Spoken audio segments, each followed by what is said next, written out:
Hi hello வணக்கம் மக்களே, எல்லாரும் எப்படி இருக்கீங்க? எனக்கு 1K சப்ஸ்கிரைபர் வர வச்சிருக்கீங்க. அதுக்கு ஃபர்ஸ்ட் ஆஃப் ஆல் ரொம்ப நன்றி சொல்லுவேன் எல்லாருக்கும். என்னோட யூடியூப் சொந்தங்கள் எல்லாருக்கும் ரொம்ப நன்றி. அதே மாதிரி என்னோட நண்பரை பார்க்க வந்தேன் இன்னைக்கு. அவர் ஒரு மஹேந்திரால ஒரு SCV9 சொல்லிட்டு ஒரு கார் எடுத்திருக்காருங்க. பயங்கர பிரம்மாண்டமா இருக்கு. அதை பத்தி ரிவ்யூ, அதாவது கஸ்டமர் ரிவ்யூ எடுக்கலாம்னு வந்திருக்கேன். நம்ம நண்பர்கிட்ட கேட்போம். எப்படி ப்ரோ இருக்கீங்க? நல்லா இருக்கும் ப்ரோ. நீங்க எப்படி இருக்கீங்க? நல்லா இருக்கேன். இது என்ன ப்ரோ, இது எலக்ட்ரிக் வண்டி அப்படிதானே? ஆமா. எனக்கு வண்டியை பத்தி ரொம்பலாம் தெரியாது. சும்மா கஸ்டமர் ரிவ்யூ, கஸ்டமருக்காக நம்ம என்ன இருக்கோ அதை அப்படி சொல்ல போறோம். இது என்ன ரேஞ்ச் ப்ரோ தருது? இது நம்ம டிஃபால்ட் மோட்ல போட்டா ஒன் ஃபுல் சார்ஜுக்கு 500 கிலோமீட்டர் போலாம் ப்ரோ. 500 கிலோமீட்டர்ஸ்ன்றது சிட்டிக்குள்ளேயே போலாம் அப்படியா? இல்ல சிட்டிக்குள்ள ஒரு 50 கிலோமீட்டர் இல்ல 100 கிலோமீட்டர் கம்மியா தரும்னு நினைக்கிறேன். லாங் எடுத்துட்டு போனா நம்மளுக்கு 500 தரும் நினைக்கிறேன். சரியா தெரியல, அப்ராக்சிமேட்டா. Okay okay bro. அதனால என் நண்பர் இப்பதான் வண்டி எடுத்திருக்காருங்க. அதனால கொஞ்சம் போக போக எல்லாத்தையும் நான் போட்டுறேன். அதே மாதிரி ரூஃப் டாப் எப்படி ப்ரோ? இது சன்ரூஃப் ஓப்பன் ஆகுது. இது பேனரோமிக் சன்ரூஃப் இல்ல ப்ரோ, வெறும் பேனரோமிக். வெறும் நீங்க அத மேல மட்டும் ஓபன் பண்ணி மேல ஆம்பியன்ட் லைட்டிங் மட்டும் பாத்துக்கலாம். நைட்ல ஓபன் பண்ணா ரொம்ப கிளாசிக்கா இருக்கும் ப்ரோ. அது இதுல லைட் இருக்கு அப்ப? லைட் இருக்கு. நான் உங்களுக்கு வெளிச்சம் இருக்கனால அந்த லைட் சரியா தெரிய மாட்டுது. நைட்ல ரொம்ப சூப்பரா இருக்கும். மக்களே, நைட்ல காட்டுறேன் நான் உங்களுக்கு அந்த லைட் எப்படி இருக்குன்னு காட்டுறேன்.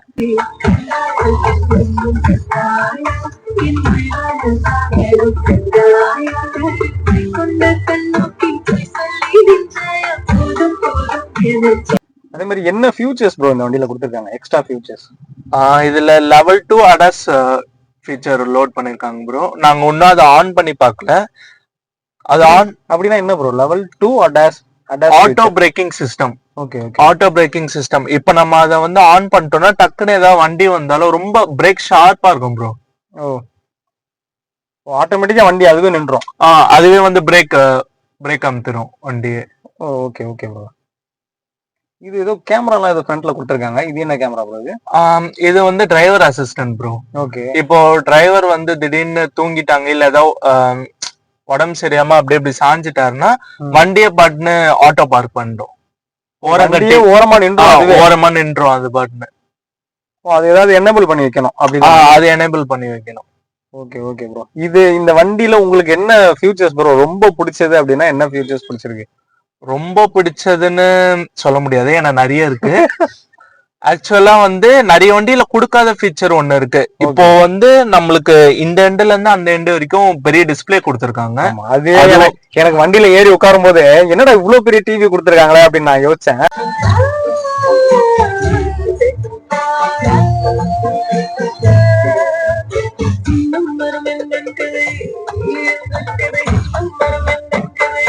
பார்த்தா இந்த சைடு ஒண்ணு இருக்கு. அதுல ஒரு டிஸ்அட்வான்டேஜும் இருக்கு, ஒரு நல்லதும் இருக்கு ப்ரோ. டிஸ்அட்வான்டேஜ் சொல்லுங்க.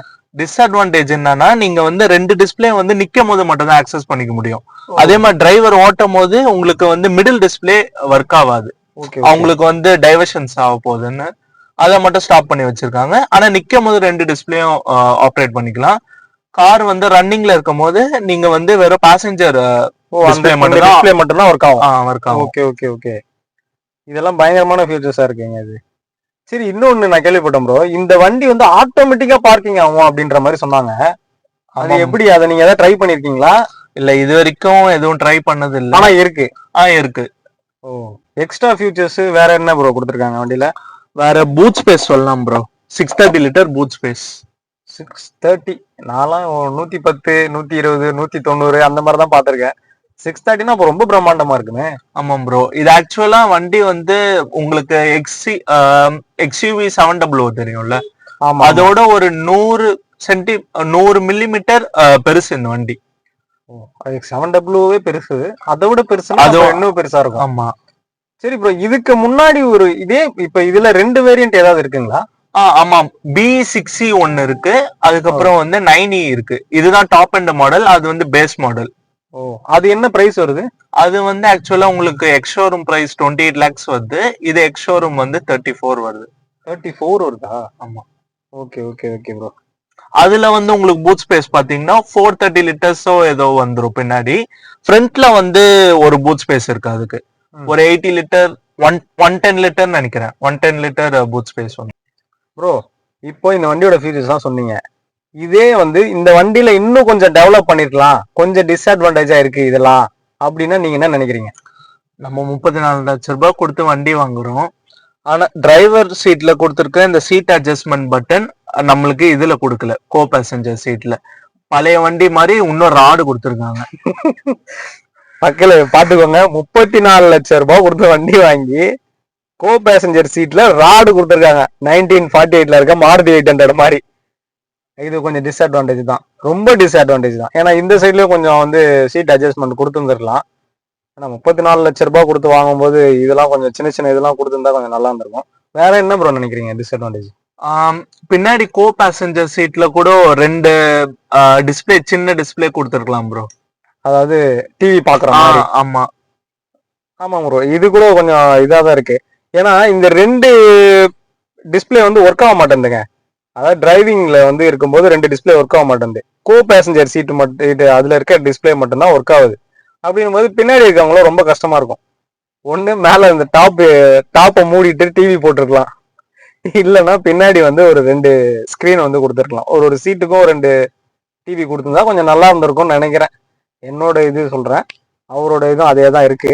ஏன்னா 34 லட்சம் ரூபாய் வந்து கொடுத்து வாங்குறோம், ஒரு 30,000 ரூபாய் 30 அதே சேர்த்து பண்ணியிருந்தா நல்லா இருந்திருக்கும். வேற என்ன ப்ரோ நினைக்கிறீங்க? வேற என்ன ப்ரோ எக்ஸ்ட்ரா ஃபியூச்சர்ஸ்லாம் இப்ப இந்த வண்டியில இல்லாதது நான் இந்த வண்டியில இருக்கு அப்படின்ற மாதிரி வேற என்ன கொடுத்துருக்காங்க? இப்போ பக்கத்துல வெஹிக்கிள் வந்தா உங்களுக்கு இண்டிகேஷன் வந்து தருது ப்ரோ. ஆக்சுவலா ஒரு வைப்ரேஷன் மாதிரி உங்களுக்கு ஸ்டேரிங்ல, அது டிரைவருக்கு மட்டும் ஸ்டேரிங்ல ஒரு வைப்ரேஷன் தருது. இப்ப பக்கத்துல ஒரு வண்டி போச்சுன்னா இது வந்து வெஹிக்கிள் வந்து பக்கத்துல போகுதுன்னு ஒரு வைப்ரேஷன் மட்டும் தருது. ஓ பாத்துக்கோங்க, அதாவது பக்கத்துல வண்டி போனா ஸ்டேரிங் வைப்ரேட் ஆகுது, பக்கத்துல வண்டி போதுடா நீ பாத்து போடா அப்படின்ற மாதிரி சொல்லுது ஸ்டேரிங். இது கொஞ்சம் அட்வான்ஸ் ஃபியூச்சர் தான் இருக்கு. அதே மாதிரி இன்னொன்னு சொன்னீங்கல்ல, இந்த யாராவது ஆள் வந்துட்டா நின்றோம் வண்டி, ஆட்டோமேட்டிக்கா நின்றோம். இதெல்லாம் நீங்க ஏதாவது வந்து இது பண்ணி பாத்திருக்கீங்களா, டெஸ்ட் பண்ணி பாத்திருக்கீங்களா? இல்ல ப்ரோ, ஒன்னும் டெஸ்ட் பண்ணல. அதுதான் வந்து லெவல் 2 ADAS ஃபீச்சர் கொடுத்திருக்காங்க. ஆமா, அது நீங்க சொன்னீங்க. பிரேக்கிங் சிஸ்டம் ரொம்ப ஷார்ப்பா இருக்கும்னால நாங்க இன்னும் அது செக் பண்ணல ப்ரோ. ஓ சடனா நிக்கும்ன்றா? ரொம்ப சடனா. Okay okay bro. அப்புறம் வந்து இந்த ஹாலோகிராம் ஃபீச்சர் கொடுத்திருக்காங்க ப்ரோ. டிரைவருக்கு மட்டும் உங்களுக்கு கிளாஸ்ல வந்து ஸ்பீடோமீட்டர் தெரியும். ஓ அப்ப எங்களுக்கு எல்லாம் தெரியாது? உங்களுக்கு எல்லாம் தெரியாது. சீட்ல உட்கார்ந்தா அந்த தெரியும். இங்க ஆக்சுவலா ஒரு கேப் மாதிரி இருக்கும், அந்த கேப்ல இருந்து ஹாலோகிராம் வழியா உங்களுக்கு வந்து டிஸ்பிளேல மட்டும் யார் டிரைவர் சீட் ஓட்டுறாங்களோ அவங்களுக்கு மட்டும் ஸ்பீடோமீட்டர் தெரியும் கிளாஸ். இது ஒரு நல்ல ஃபியூச்சரா இருக்குங்க இது. அது வந்து எப்படின்னா டிரைவர் சீட்ல உட்கார்ந்தாதான் அந்த ஸ்பீடோமீட்டர் வந்து கண்ணாடியில தெரியுதுங்க. நான் உங்களுக்கு காட்டுறேன் எப்படி தெரியுதுன்னு. அதே மாதிரி நான் என்ன பார்த்தேன்னா, சீட்டுக்கு பின்னாடி வந்து ஒரு கோ பேசஞ்சர் சீட்டுக்கு பின்னாடி, டிரைவர் சீட்டுக்கு பின்னாடி ஒரு 70 watts charger, C type charger வந்து கொடுத்துருக்காங்க. அதுலேயே இன்பில்டா இருக்கு, நல்லா இருக்கு. ஆனால் அது ஒரு காம்பாக்டா இருக்கு. பின்னாடி உட்கார்றதுக்கு ஒரு பெரிய ஹை கிளாஸ் வண்டியில உட்கார்ந்த ஒரு ஃபீல் இருக்கு. இதுவும் ஹை கிளாஸ் வண்டி தாங்க அப்படின்னு சொல்லுவீங்க, எனக்கு புரியுது. 34 லட்சம் பெரிய அமௌண்ட் தான். ஆனா வந்து வண்டி வந்து பயங்கர கம்ஃபர்ட்டா இருக்கு உட்கார்றதுக்கு, அந்த ஹேண்டிலிங் கை வைக்கிறதுக்கு எல்லாமே சூப்பரா இருக்கு. பின்னாடி இந்த சீட்டுக்கு ஏசி வெண்ட் கொடுத்துருக்காங்களா ப்ரோ? இல்ல ப்ரோ, இது கொடுக்கல. இது கொடுத்திருந்தா கொஞ்சம் நல்லா இருந்திருக்கும்னு நான் நினைக்கிறேன். சஜஷன் கொடுத்திருந்தா நல்லா இருந்திருக்கும். பின்னாடி ஏசி வெண்ட் இருக்கு, இந்த சீட்டுக்குன்னு தனியா ஏசி வெண்ட் இருக்கு. அதே மாதிரி டிரைவர் சீட்டு வந்து பழைய காலத்துல, நம்ம பழைய காலத்துல இல்ல இப்போ வரைக்கும் நம்ம எந்த வண்டியா இருந்தாலும் டிரைவர் சீட் அட்ஜஸ்ட் பண்ணணும் கால் நீட்டுறதுக்கு அப்படின்னா நம்ம ஃப்ரண்ட்ல போய் தான் அட்ஜஸ்ட் பண்ணுவோம்.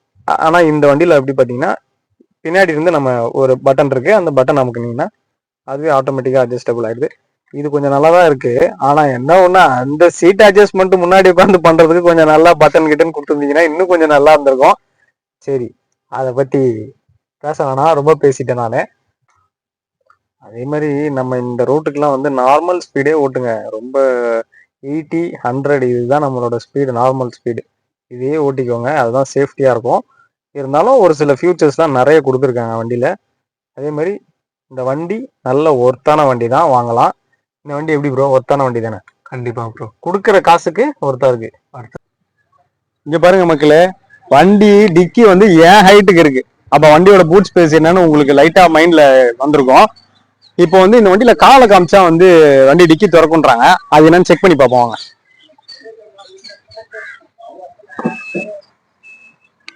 பார்த்தீங்களா வேற மாதிரி அப்படி இப்படி அமைக்கிட்டீங்கன்னா நின்றோம் அது. ஐயோ கீழே வந்துருதுங்க. பட்டன் இருக்கு, அந்த பட்டன் அமைக்கிட்டீங்கன்னா கீழே இறங்கிடும். வாங்க ஃபர்ஸ்ட் டிக்கி எப்படி இருக்குன்னு பார்ப்போம். ஸ்பேஸ் பார்த்தீங்களா வேற மாதிரி டிக்கி.